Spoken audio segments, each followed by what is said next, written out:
अस्सलाम दोस्तों, आज की इस वीडियो में आपको सिखाऊंगा HP Proliant DL360p जनरेशन 8 पे कैसे आपने Raid-1 और Raid-5 कॉन्फ़िगर करना है। आपको दिखा देता हूँ।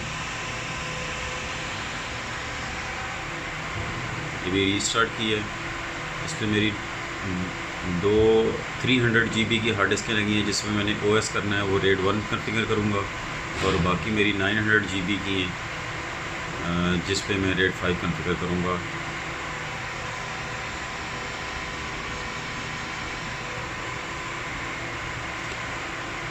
सर्वर स्टार्ट हो रहा है।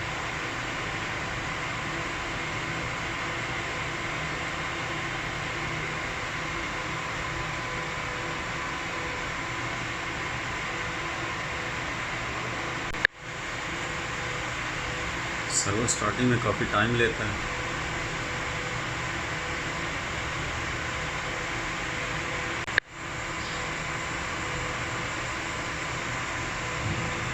HP का लोगो डिस्प्ले में आ रहा है।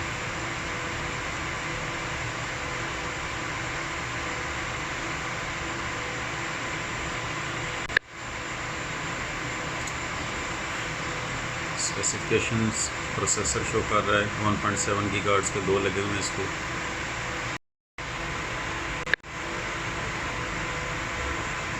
अब आपने F8 प्रेस करना है। F8 प्रेस करने के बाद हम मेन मेन्यू में आ गए। यहाँ से हमने क्रिएट लॉजिकल ड्राइव्स करनी है। यहाँ से आप देख सकते हैं कि 300 GB की हैं, रेस्ट अब जो है मेरी वो 900 GB की हैं। अभी चूँकि मैंने Raid-1 कॉन्फ़िगर करना है, तो Raid-1 के लिए ज़रूरी होता है कि आपने दो हार्ड डिस्कें सेलेक्ट करनी होती हैं। तो अभी देख लें मेरी सारी हार्ड डिस्कें सिलेक्टेड हैं। मैंने रेस्ट ऑफ 900 GB वाली जितनी भी हैं इनको अनचेक करना है।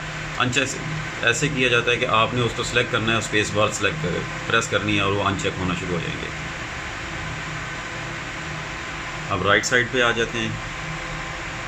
यहाँ से Raid-1 को सिलेक्ट करते हैं। इसके नीचे आप देख सकते हैं use OneDrive as a spare. आपने इसको सेलेक्ट नहीं करना, वरना एक हार्ड डिस्क आपकी पूरी स्पेयर में चली जाएगी। मैक्सिमम बूट पार्टीशन अगर आप सेलेक्ट करना चाहते हैं तो इसको अनेबल कर लें, और मैक्सिमम 8 GB सेलेक्ट हो गई। अब आप इंटर प्रेस करेंगे तो F8 सेव कॉन्फ़िगरेशन, आपकी कॉन्फ़िगरेशन जो आपने की है वो सेव, और एंटर टू कंटिन्यू। अब हम दोबारा इसके अंदर जाते हैं और Raid-5 कॉन्फ़िगर करते हैं। अब देख लें कि मेरी जो ऊपर 300 GB वाली थी वो आपको डिसअपीयर होगी, क्योंकि वो Raid-1 कॉन्फ़िगर हो चुका है। ऑलरेडी मेरी 900 GB वाली सारी सिलेक्टेड है। अब राइट साइड पे मैं Raid-5 को सिलेक्ट करता हूँ। नीचे आके इसकी भी मैक्सिमम अनेबल कर लेते हैं। एंटर करें, F8 सेव टू कॉन्फ़िगरेशन। अब हम व्यू में जाके इसको देख लेते हैं एक दफ़ा। आप देख सकते हैं कि मेरा Raid-1 और Raid-5 दोनों बन चुके हैं और दोनों शो कर रहा है। 299 GB और नीचे 6.30 TB, क्योंकि मेरे पास 900 GB की 8 हार्ड ड्राइव थी। अब इसको रीस्टार्ट करते हैं। इस पर विंडो OS जो है वो इंस्टॉल करते हैं। अब एस्केप प्रेस करके इसमें से रिटर्न होते हैं।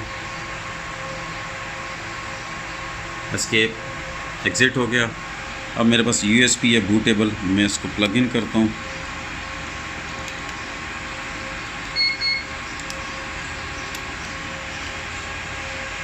USB प्लग इन होगी। अब सर्वर ज़रा रीस्टार्ट होकर आएगा, तब तक के लिए वीडियो पॉज कर लेता हूँ।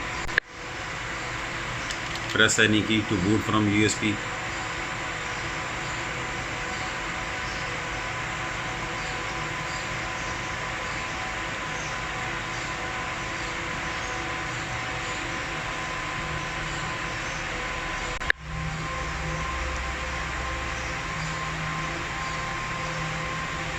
इस पर सर्वर 2019 इंस्टॉल करने लगे हैं। Next, install now.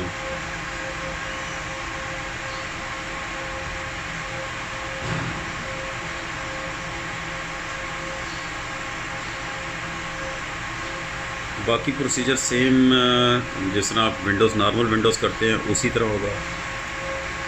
नेक्स्ट,